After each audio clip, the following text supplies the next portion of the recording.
Bonjour à tous. Bon, le temps que les derniers inscrits se connectent, on va prendre contact. Merci en tout cas. Moi, je suis ravie de passer ce petit moment avec vous. J'ai le plaisir en plus d'avoir un cadre magnifique avec le château d'Angers derrière moi. Je vous en fais profiter. Euh, moi, je m'appelle Caroline Duboc-Beignet, donc je suis consultante formatrice en management.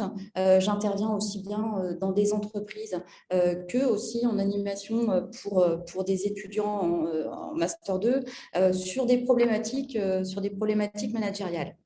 Et donc, sur le sujet d'aujourd'hui, en fait, c'est finalement aujourd'hui, quelles évolutions en fait on observe euh, chez les managers, qu'est-ce qui est en train de se passer. En l'occurrence, on a la chance, d'une certaine façon, de ne pas être très nombreux, à cette conférence. Et ce que je vous propose, ce que je trouverais intéressant, en fait, c'est que vous vous sentiez libre d'intervenir, de partager aussi vos expériences. Moi-même, de toute façon, je vous solliciterai à différents moments pendant cette intervention. Alors, excusez-moi un instant. Voilà. Donc, en fait, quand on parle du management mécanique vers un management humain, c'est aujourd'hui, on voit que d'un point de vue managérial, on tend vers ce qu'on va appeler le management éclairé. On parle aussi de plus en plus de managers 4.0. Il faut dire aussi que le monde du travail évolue rapidement. Et finalement, les managers, au-delà de suivre le mouvement, doivent être partie prenante de cette adaptation qui est somme toute nécessaire. Ce qui fonctionnait hier en termes de management n'est plus de mise aujourd'hui et le sera encore moins demain par rapport à différents contextes. Déjà, le contexte des entreprises, les choses bougent très rapidement. On est dans un système finalement qui devient peu prévisible. Les consommateurs aussi, qui sont de moins en moins fidèles et qui consomment de façon différente. Bien entendu, les évolutions technologiques, l'intelligence artificielle, tout le développement Internet. Et puis aussi, un élément fondamental, c'est le profil et les attentes des nouvelles générations. Donc tout ça, en fait, c'est des points qu'on va aborder. Évidemment, et parce qu'on ne peut pas trop faire sans, j'évoquerai aussi ce qu'on vient de vivre ces derniers mois au travers du Covid. En tout cas, tous ces facteurs imposent chez les acteurs une profonde mutation de leur organisation et puis innover, du coup, devient vraiment fondamental au niveau de leur mode de management. Alors, cela passe, bien entendu, avant tout par une prise de conscience du changement de paradigme qui s'opère actuellement. Et puis, il se trouve que quand on parle d'innovation, on pense assez rarement finalement au management, à savoir la manière dont on va animer les hommes. Et lorsqu'on parle d'innovation en matière de management, le premier réflexe finalement auquel on pense, c'est une nouvelle organisation, c'est un nouveau système d'information, mais finalement, tout ce qui va être principe collaboratif, ça a tendance à arriver qu'en bout de course. Il y a une réalité aussi, c'est quand même que dans les entreprises, on observe des niveaux hiérarchiques qui tendent vraiment à diminuer. Ça s'observe dans pas mal d'entreprises. Par contre, même si les processus décisionnels diminuent, les niveaux hiérarchiques diminuent, les processus décisionnels, eux, restent inchangés. Donc finalement, on ne peut pas parler d'innovation managériale dans ces cas-là. Il y a un constat, en tout cas, que je voulais partager avec vous. L'Institut Gallup a fait une étude et il en ressort qu'aujourd'hui, 85% des collaborateurs se disent désengagés ou activement désengagés, ce qui en dit long quand même et laisse s'interroger sur la gestion de l'humain aujourd'hui au sein de nos entreprises. Le monde se transforme, il se transforme vite. Je voulais faire un petit arrêt sur image justement sur la notion de management aujourd'hui. En tout cas, le monde aujourd'hui, l'injonction globale est au changement, à l'adaptation. Et finalement, on parle de conduite du changement, si ce n'est qu'on n'est pas dans la conduite du changement. Le changement, il est permanent. Et donc finalement, c'est la mise en place d'une adaptation permanente qu'il faut réussir à trouver et savoir changer et s'adapter aujourd'hui aujourd'hui, ça devient un véritable facteur clé de succès pour les entreprises et un vrai vecteur de performance. Aujourd'hui, je voulais quand même partager avec vous le fait qu'on entend un petit peu tout et son contraire au sujet du management. Des fois, on a même des conseils, personnellement, je trouve vraiment trop tournés vers l'humain, parfois au détriment de la performance de l'entreprise. Donc là, l'idée, c'est qu'on puisse partager certaines informations, prendre le temps de faire le point sur la posture managériale aujourd'hui, voir comment elle a évolué finalement au cours de ces dernières années. Vous allez voir qu'en plus, il y a une vraie accélération qui s'observe. Et puis, on va se rendre compte que finalement, ce n'est pas tout blanc ou tout noir et que s'il y avait déjà de toute façon une formule magique, on l'aurait tous adaptée. Ce n'est pas aussi simple. Certes, ce qui fonctionnait hier ne fonctionne plus tout à fait aujourd'hui. Pour autant, ça ne veut pas dire qu'il faut jeter tout ce qu'il y avait hier. Alors, dans ce petit arrêt sur image, l'idée, c'était quand même de parler du monde VUCA, qui est celui dans lequel on évolue aujourd'hui, qui est celui des entreprises. Alors, il faut savoir que c'est dérivé du vocabulaire militaire à l'origine, ça date des années 90, et cet acronyme est utilisé aujourd'hui pour décrire les transformations sociétales, économiques, technologiques et environnementales auxquelles sont confrontées les entreprises. Alors, je ne vais pas vous faire un cours sur VUCA, mais bon, l'idée, c'est quand même de comprendre un petit peu le fonctionnement. Déjà, sur la volatilité, en fait, c'est parler du fait que les entreprises et les stratégies, elles changent en permanence. Il faut savoir qu'il y a 20 ans, les entreprises observaient un changement tous les 3 ans. Aujourd'hui, c'est presque un changement par an. Donc, ça va très, très vite. Et donc, on a eu à peine le temps de s'habituer à de nouveaux process, à une nouvelle méthode, que déjà, on est sur une autre approche. L'uncertainty, finalement, c'est le manque de visibilité. Il y a un manque de visibilité. Aujourd'hui, on a du mal. Les plans à long terme, finalement, sont de plus en plus difficiles à envisager, le contexte étant tellement mouvant. Et finalement, ça crée un certain climat d'insécurité pour beaucoup. C'est là que le manager de proximité est important. Et l'entreprise doit bien comprendre ses enjeux, ceux de ses clients, et puis apprendre à pivoter extrêmement rapidement. Et donc, finalement, le manager, dans tout ça, il doit pivoter en permanence. Derrière, il y a aussi un contexte de complexité. On est face à une multiplication des sources d'informations qui peuvent parfois provoquer de la confusion. Et l'entreprise doit savoir s'adapter, doit savoir trier cette information. Enfin, l'ambiguïté, elle est liée à la difficulté de certains projets et le mélange de responsabilités qui peuvent créer une forme d'immobilisme, en fait. Quand on parle de volatilité, qu'on parle de complexité, qu'on parle d'incertitude, eh bien, à un moment donné, si on rentre dans cette émotion qu'est la peur, on peut se retrouver à avoir du mal à bouger, finalement. En tout cas, tout ça fait que ça change fortement la façon dont les dirigeants managent leurs équipes. Alors, par contre, partant de ce constat, il s'agit d'opter peut-être pour un monde plus collaboratif. En tout cas, c'est ce qu'on observe aujourd'hui. On l'observe même en politique d'ailleurs. Et finalement, si on reprend ces lettres VUCA, on pourrait imaginer que le V soit abordé en termes de vision, un véritable projet d'entreprise porté par des valeurs et puis en mesure de fédérer les individus, valeurs qui seront bien sûr portées par le manager et transmises par les managers. La notion de compréhension, c'est de savoir expliquer sa vision très clairement et communiquer. La notion de communication dans l'évolution du management, elle est centrale, elle est fondamentale. Surtout que, encore une fois, cette notion de changement, elle représente quelque chose avec lequel il faut qu'on apprenne à vivre. Donc, autant s'adapter aux besoins aujourd'hui par rapport à ça. La notion de client aussi, elle est fondamentale. C'est vraiment mettre le client au cœur des attentes, au cœur de l'attention de l'organisation, de ses métiers.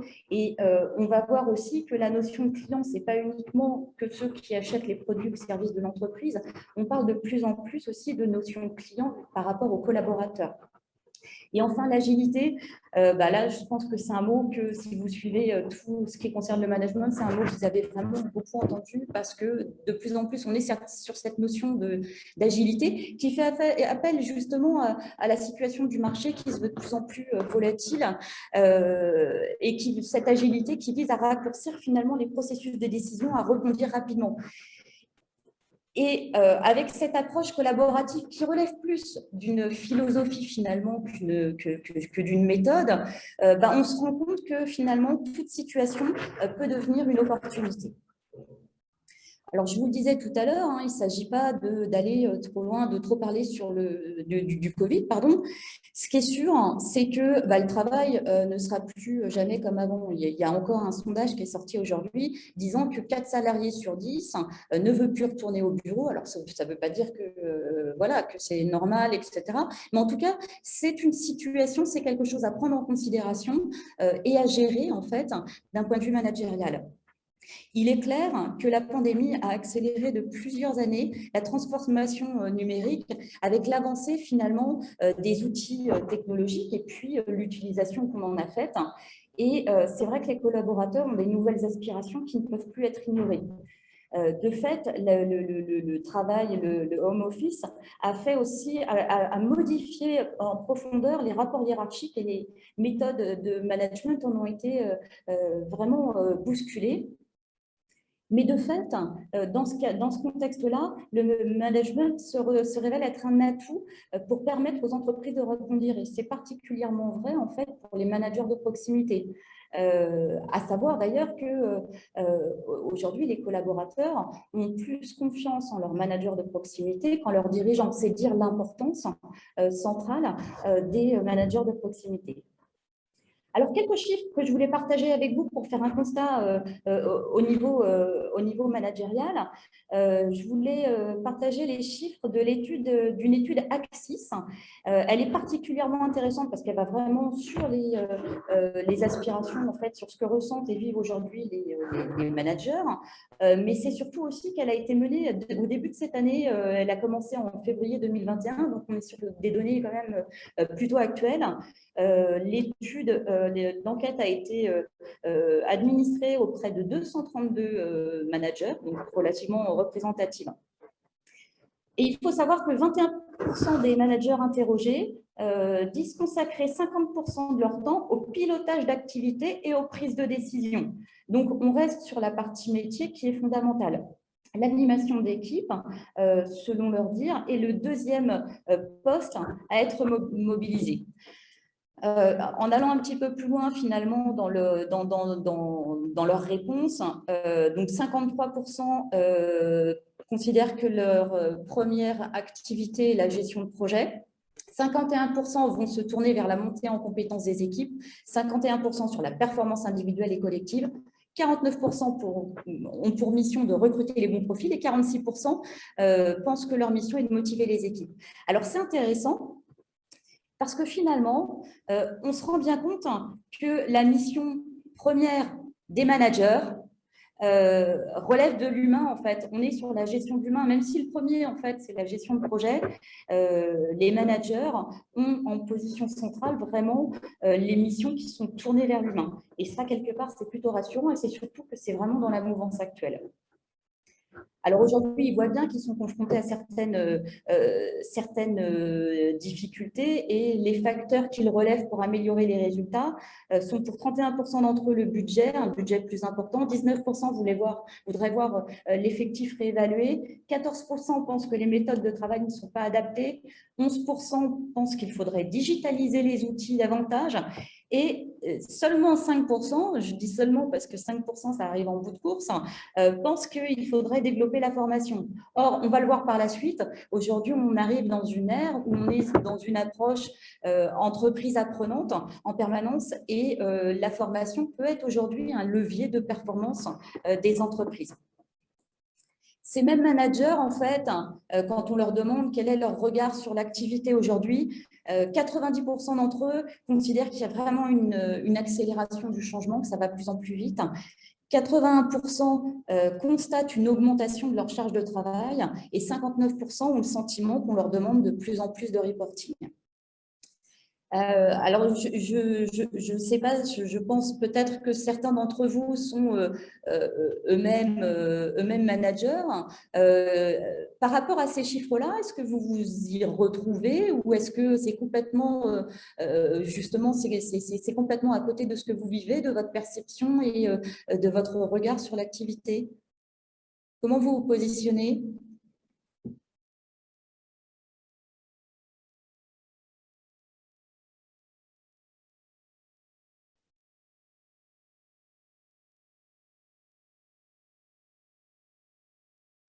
Alors, manager ou pas manager, d'ailleurs, c'est la façon dont vous vivez les choses. J'ai coupé la parole à quelqu'un, peut-être? Non, non, enfin, moi, je vais intervenir, mais enfin, moi, je ne suis pas manager. Enfin, je m'intéresse comment dire, à l'intelligence collective et le principe managérial. Enfin, j'ai pu voir dans des entreprises enfin, de type entreprise publique, industrielle et commerciale que le management n'était pas forcément adapté pour une fluidité enfin, dans les échanges, dans la communication relationnelle, et c'était plutôt source de conflits. Oui. Donc voilà, enfin, bon, enfin, j'ai pas vu quelque chose de bien humain là-dedans. Enfin bon, je sais pas. Ça me- Bon, voilà, enfin, je suis un peu. Ouais, si vous avez des nouvelles méthodes, mais ces méthodes, elles sont toujours tirées, enfin, des ouvrages de la communication. Donc après, je ne sais pas si vous allez améliorer quelque chose ou faire quelque chose de différent. Aujourd'hui, on voit que peut-être qu'il y a une prise de conscience aussi, enfin, du modèle salarié. Ils voient ce qui se passe. Et ils ont raison d'ailleurs. Le but, c'est d'élever les consciences. Après, bon, savoir, bon, voilà. Est-ce que c'est fait dans le bon sens pour les. Je ne sais pas, c'est assez particulier. Ça dépend des personnes, je pense. Ouais, ça dépend. Alors ça, effectivement, je vous rejoins complètement d'une personne à l'autre. Effectivement, par rapport au système de pensée, ça va différer. Ce qu'on observe quand même aujourd'hui, c'est qu'effectivement, les méthodes, on n'est pas vraiment sur des nouvelles méthodes. Je parlais de philosophie tout à l'heure. Finalement, ce qu'on observe et sur l'approche collaborative, on est plus sur des nouvelles philosophies. Il y a des prises de conscience, mais en même temps, il y a la peur de passer à autre chose, de la peur de passer à quelque chose qu'on ne maîtrise pas. Et je dirais que finalement, la pandémie a accéléré les choses et puis en même temps, elle a un petit peu conforté certaines personnes dans cette peur finalement qui immobilise un peu. Oui, enfin, bon, enfin, la peur, oui, enfin, le problème, c'est que justement, enfin, les techniques sont plus basées sur la peur, enfin, les techniques de managériales, par des principes suggestifs, bon,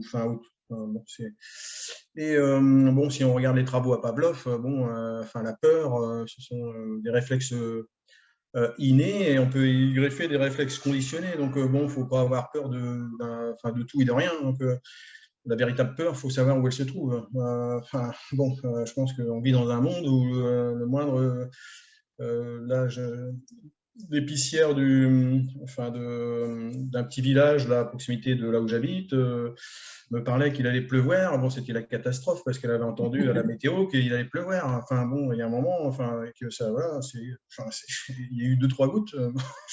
Enfin, bon, il y a un moment, enfin, bon, moi, la peur, bon, je comprends ce que vous voulez dire, mais enfin, Ah faut bah, pas ça ne non doit plus. pas porter, on est complètement d'accord, ça, doit pas, ça ne doit pas porter. Cependant, le fait est que les entreprises, là où elles opéraient finalement un vrai développement sur l'accompagnement, alors je parle des entreprises, ça ne veut pas dire que c'est 100% des entreprises, mais en tout cas, il y a eu un peu de décélération sur des approches collaboratives qui pouvaient être mises en place parce que finalement, il y a eu un retour sur l'activité, on était focus sur l'activité, le fait de sauver l'entreprise et quelque part, ça a un petit peu bloqué les choses. Mais somme toute, il y a quand même une vraie tendance sur le collaboratif. Enfin, je peux pas vous Mais répondre si je là-dessus. peux,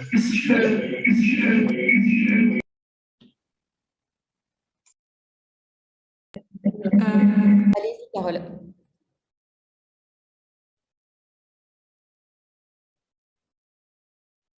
Carole?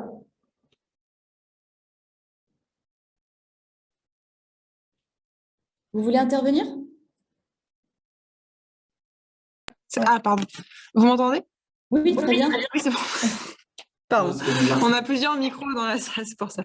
Non, ce que je voulais dire, c'est que je suis chez Total Energy en ce moment et la plateforme sur laquelle je suis est à l'arrêt depuis novembre dernier.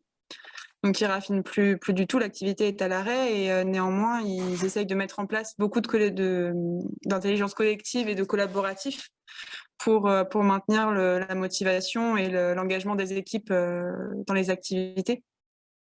Et c'est des choses nouvelles qui n'ont jamais été essayées. Donc, je pense que la pandémie et le fait que la raffinerie soit arrêtée ont permis de mettre en lumière ces méthodes qui, à la base, n'étaient pas essayées parce que manque de temps. C'est top. Alors qu'aujourd'hui, ils peuvent le faire. Ok, alors de ce côté-là, c'est vraiment top. Vous réussissez à avoir des retours déjà sur la performance, enfin, sur la réussite de cette mise en place? Du coup, là, moi, j'ai été engagée pour mettre en place un challenge digital, j'ai appelé ça comme ça. Donc, c'est simplifier la vie des collaborateurs par le numérique. Et le but du challenge, c'était de sélectionner 3 idées qui seraient mises en place sur le site en 3 mois. Et l'échéance arrive là dans un mois, parce que c'est au 15 juillet. Donc ça avance plutôt bien. Les projets sont en bonne voie. Ils sortiront, je pense, courant d'été. Donc oui, pour l'instant, ça marche plutôt bien. C'est super, c'est encourageant et c'est boostant. Quel beau projet. On a fait un sondage pour savoir si ça avait plu et la plupart des personnes ayant répondu au sondage souhaiteraient avoir un challenge revenir sur différents thèmes. Mais du coup, oui, c'est plutôt encourageant comme résultat. D'accord. Bon, bah, écoutez, j'espère que vous communiquerez dessus, que vous donnerez envie à beaucoup d'autres entreprises de faire de même. Ils communiquent en interne déjà pour que se fasse développer dans les autres sites de Total. Super, merci Carole pour votre témoignage. Alors justement, toujours dans ces tendances, il y a différentes études encore qui ont été menées auprès des managers et qui témoignent d'évolution au niveau managérial. Ce dont on parlait, hein, sur le collaboratif. Là, en fait, je me suis appuyée sur le baromètre 2020 du management. Et il met en lumière, en fait, une vision beaucoup plus collective, hein, sur le management des talents. Alors, quand on parle de talent, on parle de la combinaison, finalement, du potentiel et de la performance.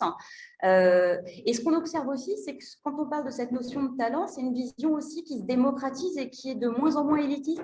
On est de moins en moins quand même…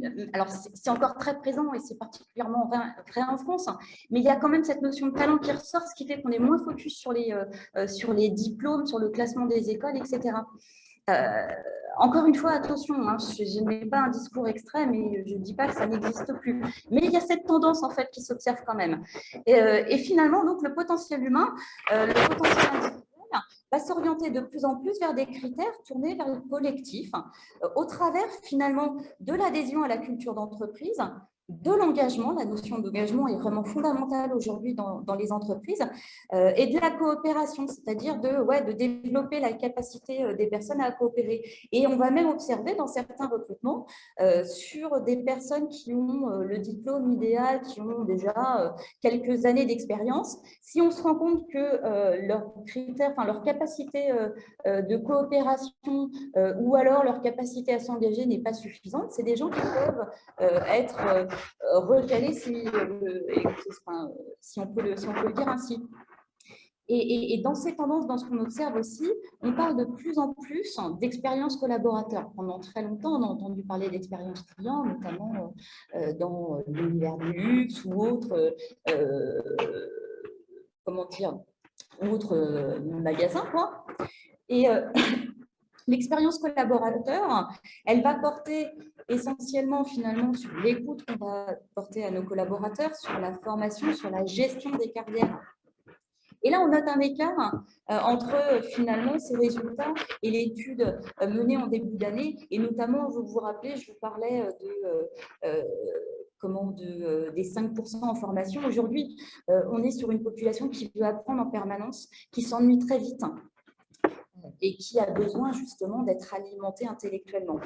Ce qu'on observe aussi, c'est que les entreprises qui sont dans cette mouvance et qui ont placé le collaborateur au cœur du dispositif, à l'instar du client, bien entendu, ce sont des entreprises qui sont au top de l'agilité. Et quelque part, par rapport à ce que nous disait Carole à l'instant, on peut imaginer que c'est une entreprise déjà qui est dans cette mouvance de l'agilité depuis un petit moment. Alors, je vous avais dit qu'on ferait une petite rétrospective en fait, du management au fil des générations. Je vais aller assez vite, mais déjà vous donner quelques clés de lecture pour montrer un peu comment les choses ont évolué et pour bien comprendre. Pardon. Certaines entreprises vont mieux s'adapter à un style qu'un autre parce que je vais vous parler notamment du management 1.0. Ça ne veut pas dire qu'aujourd'hui, il est totalement désuet et qu'il n'est plus adapté. Il peut, pour certaines activités, être totalement adapté, ce qui n'empêche pas pour autant d'intégrer des approches qui vont relever plus du management 4.0. Aujourd'hui, finalement, c'est pas, on passe à une étape et celle d'avant, elle est complètement désuète et elle n'existe plus. C'est aujourd'hui trouver l'approche qui va permettre de s'adapter à son marché, de s'adapter à ses collaborateurs et surtout s'adapter à ses clients. En tout cas, ce qui est sûr, c'est que les pratiques évoluent de façon très rapide et tout particulièrement en fait ces dernières années. Et il s'agit aux managers de s'adapter aux hommes, de s'adapter au contexte au regard de méthodes éprouvées. Alors, le premier, en fait, c'est le management 1.0. Là, on est dans les années 45-60, donc juste après la guerre, et le maître mot, c'est la productivité, en fait. Et là, la méthode, c'est le terrorisme. C'est un management directif qui est adressé aux baby boomers. On est donc sur une organisation du travail tellurique, sur une méthode classique que certains pourront dire dépassée, mais qui a tellement bien fait ses preuves et qui aujourd'hui, finalement, même si ce n'est plus dans sa forme originelle, a laissé encore des traces, où la communication est descendante et la structure hiérarchique est bien établie. Là, c'est là où, en fait, on avait une hiérarchie vraiment verticale. À l'époque, au tout début, en tout cas, les salariés sont plus perçus comme des outils de l'entreprise. Et puis, ce que les salariés recherchent aussi, leur aspiration, c'est la sécurité de l'emploi et la rémunération. Je vous rappelle, on est dans les années 45-60. Il faut savoir que l'invention, à l'époque, elle est redoutable. Et au moment de la première mise en œuvre par Taylor, on a quand même une augmentation de la productivité qui est de 350%. Donc, quelque part, c'est quelque chose qui marche. Au niveau des consommateurs, à cette époque-là, les consommateurs, eux, ils recherchent avant tout une accessibilité des produits. Je vais vous parler à chaque fois des consommateurs parce que c'est assez intéressant de faire le lien entre les attentes des consommateurs et finalement le pendant au niveau des salariés dans les entreprises. Avec le management 2.0, on rentre dans le lean management. Là, on est dans les années 61 à 81 et ce qui prévaut, c'est la qualité. Là, on est en direction de la génération X. On est dans la recherche toujours de l'amélioration de la productivité, mais aussi avec de la qualité recherchée par les consommateurs déjà, qui deviennent plus exigeants, qui imposent plus de qualité dans les entreprises, et la communication qui devient plus transversale. On a aussi un management qui devient de plus en plus participatif. À cette époque, pour la petite histoire, on commence à réfléchir en flux tendu, on produit au rythme des clients en termes de vitesse et de diversité. En fait, le principal objectif, c'est de ne plus avoir de stock parce que le stock est un gaspillage, le stock coûte cher et donc l'idée, c'est vraiment de le diminuer au maximum.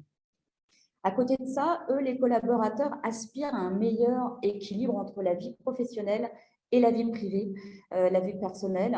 Dans l'entreprise, il y a un autre regard qui est porté sur eux puisqu'ils sont davantage considérés comme des ressources que comme des outils. Là, ça évolue. Et le lean management va favoriser justement en ce sens la responsabilité et puis une notion de leadership partagé. Très vite, on va enchaîner avec le management 3.0 et c'est là le début de l'agilité. Alors, quand on parle de management agile, on s'adapte, on fait face à l'arrivée finalement de la génération Y dans l'entreprise, génération Y, où là, on est sur les années 81-95. Et là, le maître mot, c'est l'adaptation. on rentre dans une forme de révolution en fait du management et cette agilité, ce management agile est fondé sur plus de liberté, plus de flexibilité que les nouvelles générations savent exprimer et qui leur est accordé. On est sur un management qui est inspiré de l'holacratie. Alors, je ne sais pas si c'est quelque chose dont vous avez déjà entendu parler, mais en tout cas, on est vraiment dans le travail collaboratif. Et l'holacratie, si je fais le parallèle avec notre organisme, en fait, c'est comme les cellules d'un organisme qui sont à la fois autonomes et dépendantes de cet organisme qu'elles contribuent à développer. Donc, dans l'entreprise, on va avoir plein de petites entités qui vont appartenir elles-mêmes à une grande entité. Bon, la limite, c'est que finalement, certains salariés ont du mal, et notamment les cadres, à trouver un petit peu leur rôle, leur fonction et le sens, quelle est leur mission finalement dans l'entreprise. C'est un peu la limite du système. C'est pour ça qu'aujourd'hui, on est encore vers une autre évolution où là, on est sur ce qu'on peut appeler l'armocratie, qui est le management éclairé. C'est la dernière étape pour guider finalement la génération Y qui arrive dans nos entreprises. On entend que le manager soit éclairé. Il doit devenir un compositeur habile qui laisse s'exprimer sa créativité et l'innovation dans l'entreprise. Il faut savoir que les consommateurs, eux, de leur côté, c'est ce qu'ils recherchent justement l'innovation. Autant sur le 3.0, les consommateurs recherchaient surtout de la nouveauté, de la personnalisation, pardon. Là, on est vraiment sur de l'innovation. Alors, quand on parle de management éclairé, on parle de la recherche des collaborateurs sur une organisation qui leur permette à la fois d'être autonomes, mais aussi de travailler en collectivité. Faut savoir que la génération Z, en tout cas d'après certaines études, apparaît plus complexe que la génération Y, notamment avec certaines aspirations qui peuvent apparaître contradictoires, avec certaines valeurs qui peuvent être paradoxales. Et là, on rentre dans l'ère de l'intra-client, en fait. À l'ère du 4.0, les collaborateurs sont considérés comme des intra-clients. Et finalement, d'un service à l'autre, d'une personne à l'autre, on va être client les uns des autres. Alors, ce qui peut être intéressant, parce que finalement, ça peut amener à une certaine exigence, en tout cas, ça tend à développer la collaboration, la coopération, parce qu'on tend tous vers des intérêts communs. Tout ce qui est créativité, émotion, intuition, intelligence collective sont développés, sont exprimés et sont valorisés. Très clairement, quand on parle d'armocratie, si on le rattache au management éclairé, armocratie, c'est l'union finalement entre l'humain et l'harmonie. D'autant qu'au-delà de tout ça, la notion d'environnement est très importante. Au fil de ces quatre étapes du management, en fait, on passe vraiment d'une hiérarchie qui est plutôt pyramidale, où les managers sont des décideurs, qui dit décideur dit donneur d'ordre. Et quand on va vers une approche plus collaborative, là, on considère que les managers sont amenés à adopter une posture qui est plus celle d'un médiateur. Et en tant que médiateur, finalement, ils ont une approche, ils ont une posture qui est plus de médiation, en fin de compte. C'est fini les donneurs d'ordre. Et dans ces cas-là, le pilote n'est pas celui qui conduit, mais celui qui donne la direction. Et c'est ça qu'on va attendre en fait du manager, c'est d'être capable de donner la direction, d'apporter une vision, de donner du sens en fait à la mission, à ce qu'on fait dans l'entreprise. Alors, pour aller plus loin dans cette partie-là, finalement, c'est comment être un manager éclairé. Alors, le collaboratif, c'est le mot d'ordre hein, des managers aujourd'hui. On l'entend de plus en plus. Carole, dans son intervention tout à l'heure, nous faisait part effectivement de méthodes qui étaient mises en place. L'idée, c'est de rendre les équipes plus efficaces par le biais de la collaboration, plus efficaces, et puis aussi aller chercher leur créativité, leur permettre de partager leurs idées. Et dans ce cas-là, l'écoute est quelque chose de très important. Et le manager, en fait, il est médiateur, mais il est aussi coach. Il encadre ses équipes et il leur permet de s'exprimer, il leur permet de partager leur savoir-faire et leur créativité. Alors, créativité, justement, qui est une qualité importante aujourd'hui en tant que manager, c'est avoir une certaine vision de l'entreprise.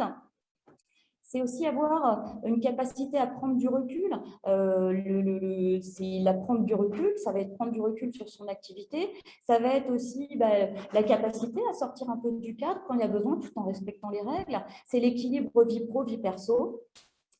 La notion d'adaptabilité dans un monde qui est en pleine mouvance, effectivement, c'est indispensable, d'autant que ça va très, très vite au regard de l'évolution du monde aujourd'hui. Et puis, bien entendu, l'agilité, cette capacité à rebondir, cette capacité à prendre des décisions rapidement, cette capacité à s'adapter finalement à la demande. Alors, la réussite du manager dans ce rôle, ça va passer finalement par la capacité à motiver et impliquer ses collaborateurs. Et la motivation, elle va passer par le plaisir et le sens que les collaborateurs auront au travail. Quand je parle de plaisir, il ne s'agit pas d'installer un baby-foot ou d'apporter que des choses positives aux collaborateurs, etc. Le plaisir, c'est vraiment associé au sens. Il faut savoir que notre cerveau, de toute façon, il est formaté pour aller chercher le plaisir. Et ensuite vient le sens finalement. Pourquoi on fait les choses? Mais tout se fait dans une notion de plaisir. Déjà, on est dans une dynamique positive. De toute façon, les deux notions sont très, très liées. Et en tant que manager, la question qu'on va se poser, c'est quelle posture, comment faire pour aller vers plus de plaisir ou de sens? Ce qui est sûr, c'est qu'il y a déjà une étape qui est fondamentale aujourd'hui, c'est de fixer un cap, fixer une direction. On a besoin de savoir où on va. On a besoin, par exemple, d'avoir un objectif quand on a une mission à mener. Et finalement, cette notion de plaisir et de sens, c'est ça, c'est cet objectif, cette direction, ce cap, elle doit être portée par le manager aujourd'hui. Ça va passer aussi par remettre de l'humain au cœur des organisations. C'est très souvent, et je vous le disais en introduction, on va parler des process, on va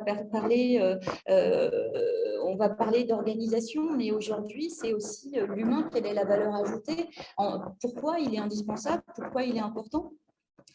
Et bien entendu, les reportings ne sont pas une solution à la motivation. Alors, quelle est la finalité de mon job? Quelle est la direction commune? Ça, c'est pour mener à la motivation, pardon. Il y a quelque chose qui est très important dans cette notion de sens, c'est de savoir expliquer le pourquoi avant le comment. Et derrière, finalement, une fois qu'on a expliqué le pourquoi, on est face à des gens intelligents, des gens qui ont envie de réussir, des gens qui trouvent du sens dans ce qu'ils font. Donc, il s'agit de laisser le choix du comment. Et ça, c'est pas facile pour un manager. Justement, on parlait de lâcher prise tout à l'heure. Cette notion de lâcher prise, cette prise de recul, elle est pas facile. Parce que déjà, il faut avoir vraiment confiance. Et donc, pour favoriser le fait de laisser le choix au comment, c'est introduire aussi dans nos entreprises le droit à l'erreur. C'est savoir dire aux collaborateurs que des erreurs peuvent être commises, qu'en soi, ce n'est pas grave, qu'on est dans une société apprenante. Et puis, je voudrais finalement citer à ce moment-là Nelson Mandela qui disait qu'il ne perd jamais. Il dit soit je gagne, soit j'apprends. Et c'est cette philosophie quand même qui est en train de se développer au travers de tout cet univers coopératif et collaboratif. Je vous parlais à l'instant de confiance. Et finalement, on peut observer que de nombreuses crises que connaissent actuellement certaines de nos entreprises pourraient être une réponse à la perte de confiance des collaborateurs. Et finalement, la perte de confiance, elle est souvent liée à un décalage entre le discours et les actions qui sont menées. Mais la perte de confiance, elle passe aussi par un manque de transparence parfois de la direction sur le cap qui est mené par l'entreprise. Alors, la confiance, elle va passer par une bonne communication. Ça, c'est très important. Et il ne s'agit pas d'attendre l'entretien annuel pour donner des informations, pour communiquer. Et c'est tout particulièrement vrai pour les générations Z qui ont besoin d'un feedback régulier, qui veulent pouvoir communiquer, qui veulent avoir des managers abordables avec lesquels communiquer à tout moment. La notion de transparence est importante parce qu'elle va inspirer la confiance, y compris si vous êtes amené à dire à vos collaborateurs que vous ne savez pas, mais au moins ils ont confiance parce qu'ils savent que vous ne leur cachez rien, qu'ils peuvent communiquer avec vous. Je voulais vous parler d'une expérience qui a été menée par une entreprise en Inde. Une grosse boîte, puisqu'on est à plus de 2000 salariés. Et en fait, l'entreprise a mis en place un système où les salariés peuvent exprimer leurs doutes et leurs interrogations via un forum.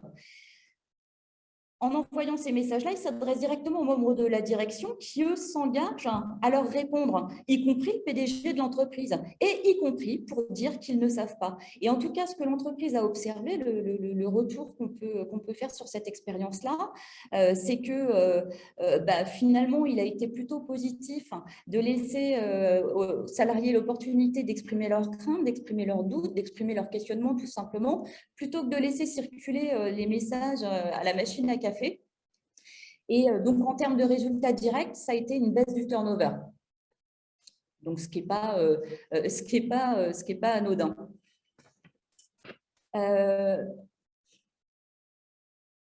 Je suis partie finalement sur différentes pratiques managériales. Peut-être quelqu'un a envie d'intervenir, de réagir à ce que je viens de dire. Sinon, je voudrais partager aussi avec vous l'histoire finalement de 3 entreprises, enfin la situation de 3 entreprises qui sont parties vraiment sur des pratiques managériales innovantes et qui ont poussé l'expérience vraiment à l'extrême. Alors, ça peut donner des idées, pourquoi pas. Là, vous allez voir qu'on est vraiment sur de l'extrême. Si personne n'intervient, je vais suivre. Alors, je vais d'abord vous parler de Patagonia. Alors, je ne sais pas si vous connaissez, en tout cas, Patagonia fait des vêtements c'est des vêtements plutôt sportifs, notamment pour des sports extrêmes. Qui est très orientée protection de la planète et développement durable, qui l'a placé au cœur de sa stratégie et notamment c'est un positionnement qui est influé par son PDG Yvon Chouinard. Yvon Chouinard prône le management par l'absence, qui est pour lui un gage de confiance qu'il a en ses collaborateurs. Alors ça, le gage, le management par l'absence, on peut en discuter. En tout cas, lui, il prône ces valeurs-là et il est convaincu du fait que ce soit... Caroline, est-ce qu'on peut vous arrêter? On entend un fond. On entend quoi comme fond, en fait? Ah là, c'est bon, ça s'est coupé. Ah, d'accord. C'est bon à présent? Oui, là, on l'entend. Quelqu'un qui écrit, je pense, qui n'a pas coupé son micro. Ah. Ok. N'hésitez pas à me dire, en fait, si vous l'entendez encore. Hein. Alors, donc, oui, je vous parlais de Patagonia. Donc, oui, je vous disais sur l'absence en termes de management, c'est discutable. Je serais ravie d'avoir votre avis à ce sujet-là. Alors, lui, en fait, au niveau des RH, et étant donné qu'il est sur une notion de confiance absolue avec ses collaborateurs, ce qu'il veut aussi, c'est que ses collaborateurs s'épanouissent dans leur travail. Et finalement, le collaborateur doit être acteur de son projet au sein de l'entreprise. C'est pour ça d'ailleurs que Patagonia est vraiment dans une logique de coopération et finalement le but, la vision qu'il donne aux collaborateurs, c'est de travailler pour la collectivité.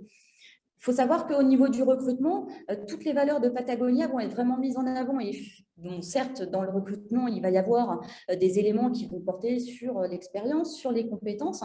Somme toute, il y a un axe fondamental et qui peut être éliminatoire qui va porter sur les valeurs. Il faut que les collaborateurs aient les mêmes valeurs que la stratégie finalement de l'entreprise.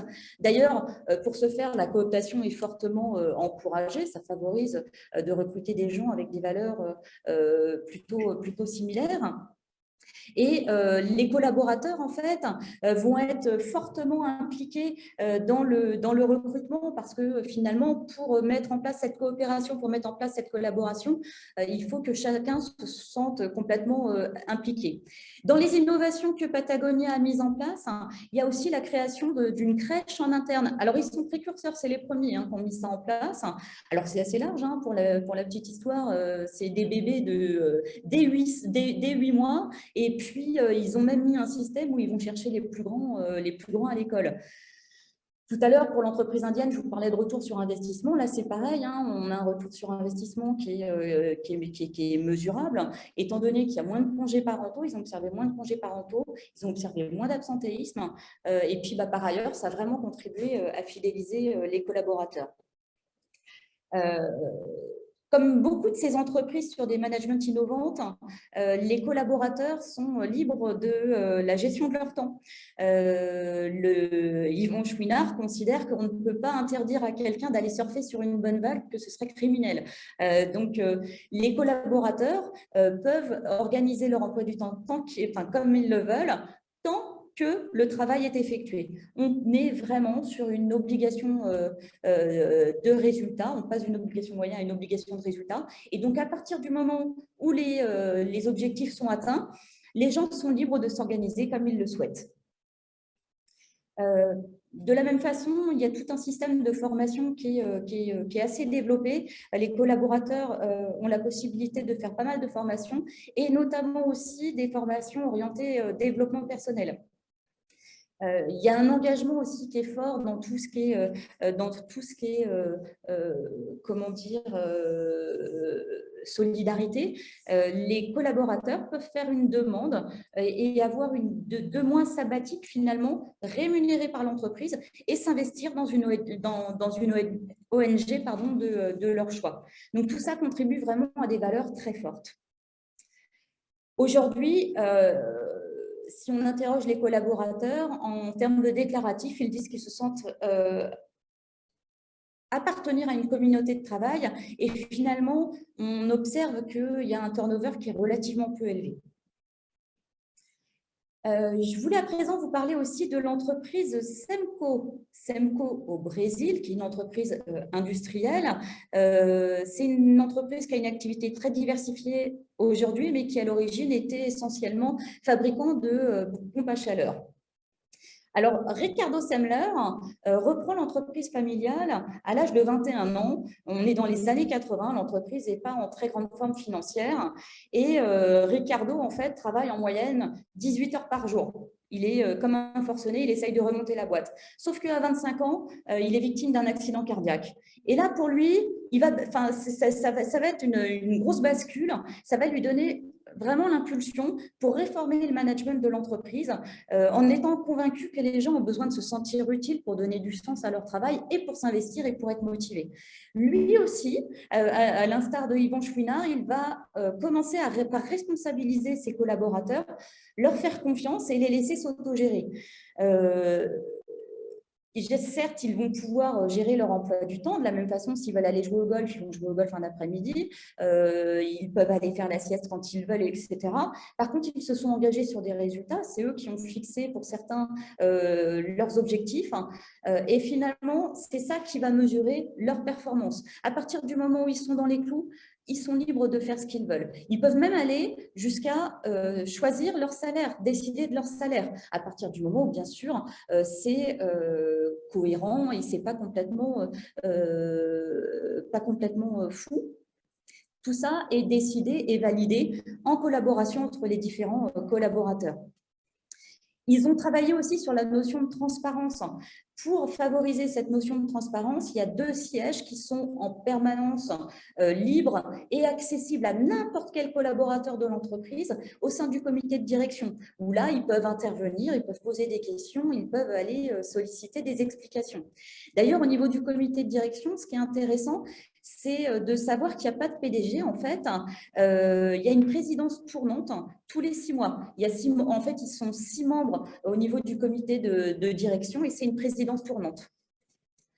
On est bien entendu sur une structure qui n'est pas pyramidale et d'ailleurs, l'entreprise, au fil de ces années, est passée de 12 niveaux hiérarchiques à 3. Les chefs sont plus là pour coordonner, en tout cas, enfin, si on peut parler de chefs, les managers sont là pour coordonner, mais ils n'ont pas de pouvoir de décision. Tout est fait de façon collégiale. Toutes les décisions sont prises de façon collégiale. C'est à tel point d'ailleurs que les managers sont évalués tous les 6 mois. Et si on observe que de l'avis de plusieurs collaborateurs, un manager ne fait pas le job, en tout cas n'a pas dans son approche l'attitude qui est vraiment attendue, il est encouragé à revoir un petit peu son style managérial. L'entreprise, en fait, mise vraiment sur les talents de son entreprise. On est vraiment sur le collaborateur au cœur de l'entreprise, à tel point que si un collaborateur a une idée, il peut la soumettre et si elle est adoptée, si elle est retenue, eh bien, l'entreprise ne va pas hésiter à créer des filiales pour développer cette activité. C'est pour ça que là où aujourd'hui, là où à l'époque l'entreprise faisait des pompes à chaleur, aujourd'hui elle développe aussi des frigos industriels. Elle a même une entreprise de nettoyage de surface industrielle. Enfin bon, c'est vraiment une entreprise qui se diversifie. En termes de résultats, il n'y a pas de chiffre très récent, mais quand même, je vais vous donner une petite évolution. Le chiffre d'affaires, il est passé de 4 millions de dollars en 82 à 35 millions en 94, puis 212 millions de dollars en 2003. Donc, on est quand même plutôt sur une tendance qui se développe. Je vous rappelle que c'est au début des années 90 que Ricardo Semler a commencé à vraiment mettre en place un système de management plutôt innovant. L'effectif, lui, il est passé de 90 à 3000 entre 1990 et 2003. Et aujourd'hui, le turnover, il est évalué à 1%. Dernière entreprise dont je veux vous parler, c'est Zappos qui commercialise, c'est un peu un Zalando américain en fait, il commercialise des chaussures en vente par correspondance. Cette entreprise, elle a tout misé sur le service client. Elle a vraiment placé le client au cœur de sa stratégie. En termes d'organisation, eux, ils sont partis sur les préceptes de l'holacratie. Faut savoir quand même que lorsqu'ils sont passés sur ce nouveau mouvement, enfin cette nouvelle organisation, il y a quand même 18% des collaborateurs, tout particulièrement des cadres, qui ont préféré partir avec une grosse enveloppe parce qu'ils ne se retrouvaient pas dans cette nouvelle organisation. Ça veut dire que bon, tout le monde n'est pas encore prêt à être vraiment sur quelque chose d'ultra collaboratif. En tout cas, l'entreprise, elle a mis une organisation qui fonctionne par cercle. Il y a des cercles d'activité, des cercles de mission et en fait, chaque collaborateur peut appartenir à différents cercles, peut s'investir dans différents projets qui peuvent l'intéresser. Entre ces cercles, il y a des personnes qui sont appelées des liens et qui vont favoriser, piloter finalement les différents travaux. La plus grosse difficulté finalement que l'entreprise a rencontrée en mettant en place cette méthode de management, c'est qu'au départ, l'énergie était vraiment trop tournée sur l'interne, était trop tournée sur la mise en place de cette nouvelle approche collaborative. Et du coup, l'entreprise a basculé vraiment et a remis le client au cœur de l'activité, tout en protégeant quand même le bien-être des collaborateurs. À l'instar de Patagonia, les collaborateurs sont évolués sur leurs compétences techniques et leur expérience, mais aussi grandement sur les valeurs de l'entreprise. C'est à tel point qu'il y a un parcours qui est mis en place en fait à chaque recrutement où les personnes évoluent dans l'entreprise pendant 4 semaines, vont à différents postes, etc., pour essayer de vraiment avoir un retour assez prononcé des valeurs de l'entreprise. Et l'entreprise, pour être sûre de recruter des gens qui sont motivés, qui ont les les mêmes valeurs, fait un point au bout de 2 semaines et propose aux collaborateurs, s'ils ne souhaitent pas rester et poursuivre l'expérience, de partir avec une petite enveloppe de 3 000 $. On pourrait penser qu'il y a beaucoup de personnes qui acceptent cette enveloppe. Ce n'est pas le cas, mais du coup, en tout cas, ça garantit à l'entreprise de vraiment recruter en fait, des collaborateurs qui sont ultra motivés. Alors, dans le genre, petite anecdote aussi, c'est une entreprise qui a beaucoup grossi, qui a plus de 1500 collaborateurs aujourd'hui. Et donc, comme il y a cet esprit collaboratif, le lien qui est important entre les collaborateurs, le matin, quand les salariés se connectent à leur ordinateur, ils voient une photo s'afficher et ils doivent choisir le nom de la personne à laquelle elle fait référence, a la possibilité derrière, une fois qu'elle a fait son choix, de pouvoir avoir des informations sur ce collaborateur. En tout cas, l'objectif, c'est de favoriser la connaissance de chacun et qui est vraiment une communauté qui continue à être créée, une communauté qui continue à exister. Je pourrais vous donner encore plein d'anecdotes et tout particulièrement sur Zappos parce que Dieu sait qu'ils ont fait des tests. Maintenant, je voulais tout de même conclure en vous disant de ne pas perdre de vue l'essentiel. C'est-à-dire qu'au travers de ces entreprises qui ont poussé l'expérience à l'extrême, alors non sans résultat, je vous en ai présenté quelques-uns, l'idée, c'est de s'interroger un peu sur toutes ces nouvelles philosophies qui viennent influer le management aujourd'hui. Mais en tout cas, quelle que soit la philosophie qui nous inspire, quelle que soit la philosophie vers laquelle on tend, il ne faut pas perdre de vue l'objectif premier de l'entreprise, qui reste quand même de maintenir et de développer son activité. Et effectivement, placer le client au cœur de son activité, c'est fondamental. Arriver à une expérience collaborateur au sein de l'entreprise, ça a une vraie influence sur la performance et ça a été prouvé. Mais effectivement, en termes d'énergie, et Zappos l'a connu à un moment donné, il s'agit de ne pas perdre de vue l'essentiel. Mais l'enjeu réside dans le fait de donner les moyens de faire tout ça de façon la plus qualitative possible. Je voulais vous parler rapidement de Great Place to Work. Alors, je ne sais pas si vous connaissez, mais en tout cas, c'est un organisme qui permet d'évaluer la qualité de vie en entreprise. Ils ont fait un sondage il n'y a pas très longtemps, et notamment sur la période de la pandémie. Et ce qu'on observe finalement, c'est que les entreprises qui sont référencées Great Place to Work ont quelque part mieux supporté la crise que les autres. Et certaines ont même vu leur profit beaucoup augmenter. Et ce qui ressort de l'étude, c'est que les salariés qui vont avoir confiance en leur manager, qui vont avoir confiance dans le cap qui est donné à leur entreprise, vont être capables de décupler d'énergie, vont s'investir à fond et finalement vont tracer. Là où il n'y a pas la confiance, là où finalement on n'est pas dans un total engagement, eh bien finalement on a des collaborateurs qui vont se retrancher dans la peur, qui vont se retrancher dans le désengagement en fin de compte. En tout cas, quoi qu'il en soit, la remise en cause du management dans l'entreprise ne doit pas être un effet de mode. Elle doit reposer finalement sur un besoin d'adaptation de l'entreprise à son marché, sur un besoin d'adaptation de l'entreprise à ses collaborateurs ou alors aux aspirations du dirigeant. Les 3 exemples que je viens de partager avec vous, finalement, on part vraiment de l'aspiration des dirigeants. Il faut bien avoir à l'esprit que toute innovation managériale, tout changement de philosophie à ce niveau va avoir un vrai impact sur les valeurs, sur les croyances et les comportements. Et du coup, ça, c'est quelque chose qu'il faut savoir vraiment anticiper. Cependant, au regard du monde professionnel que nous vivons et des nouvelles générations sur le marché, il paraît évident qu'une adaptation soit nécessaire. Elle va se faire, ça va prendre le temps qu'il faut, même si là, on a vu une belle accélération.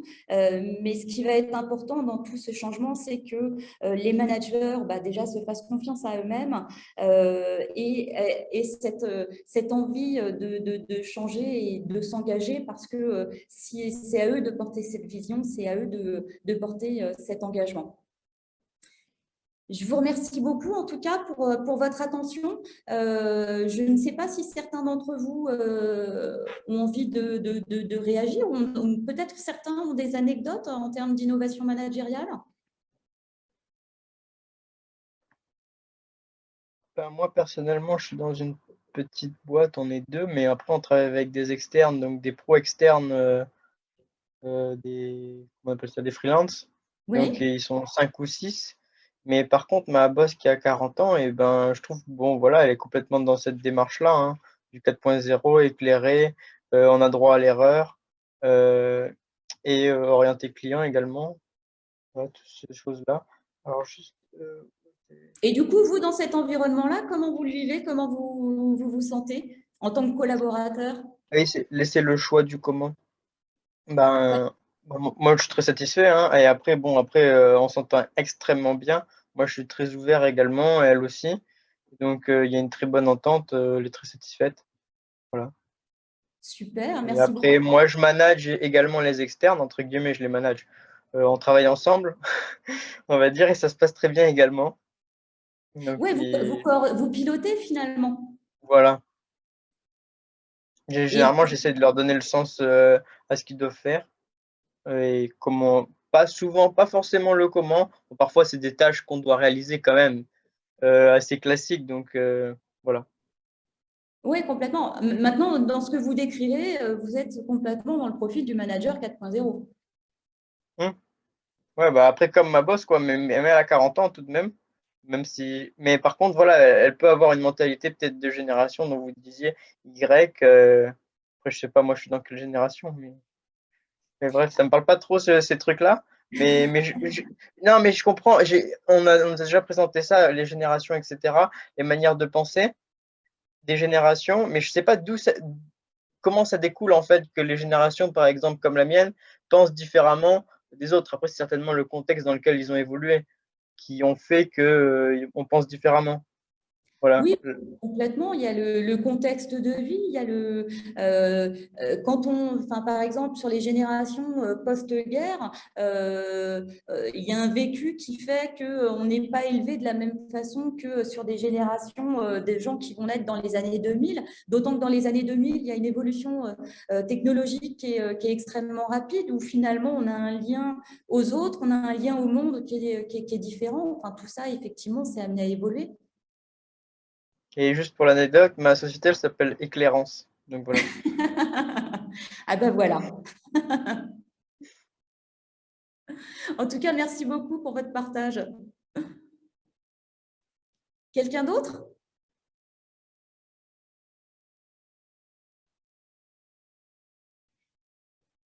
Je vais vous remercier beaucoup, en tout cas, pour votre écoute. Et je vais vous souhaiter une excellente soirée et puis bonne réflexion sur votre posture managériale ou sur la posture de vos managers. Bonne soirée, au revoir. Merci à vous aussi. Caroline. Au revoir. Merci Caroline. Au revoir, merci. Bonne soirée, au revoir. Bonne soirée.